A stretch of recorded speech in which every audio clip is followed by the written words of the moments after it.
So there are a number of things really this idea of stepping out is about creating the space. So there's firstly, and I explore many different strategies in the book, but the first one is this, instead of I am I am sad, I'm noticing that I'm sad.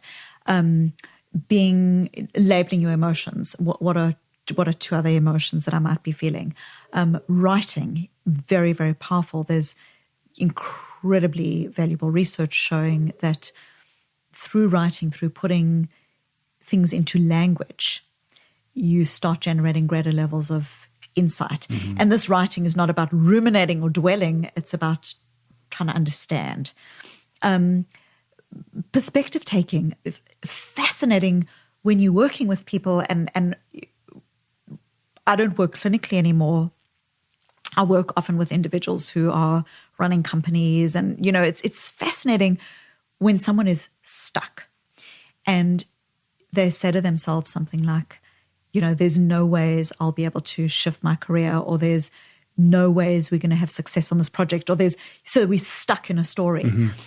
And I used to experience this when I was working clinically, as you would say to someone, what do we need to do about the situation? And the person would say, I've got no idea. There's nothing I can do. There's no hope. And then you might ask them a very simple question, like you would say something like, if the wisest person in the world was advising you what to do, what would they say?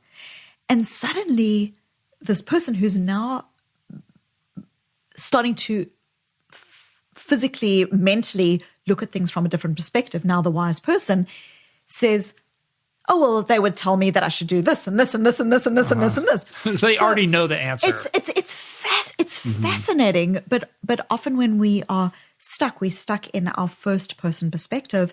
And so when we start using this perspective taking capacity, what would the person who loves you most in the world be advising?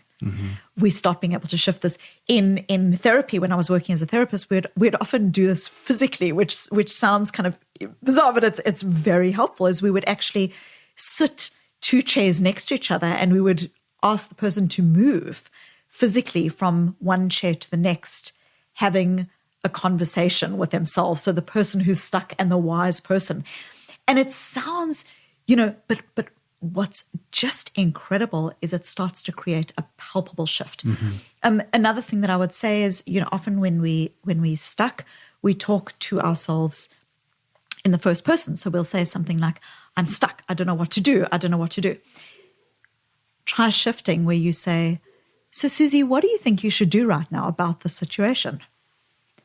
Again, it sounds kind of crazy, but it works. It works. We're starting to create space. And in that space is something incredibly powerful, which is empowerment and ownership of choice.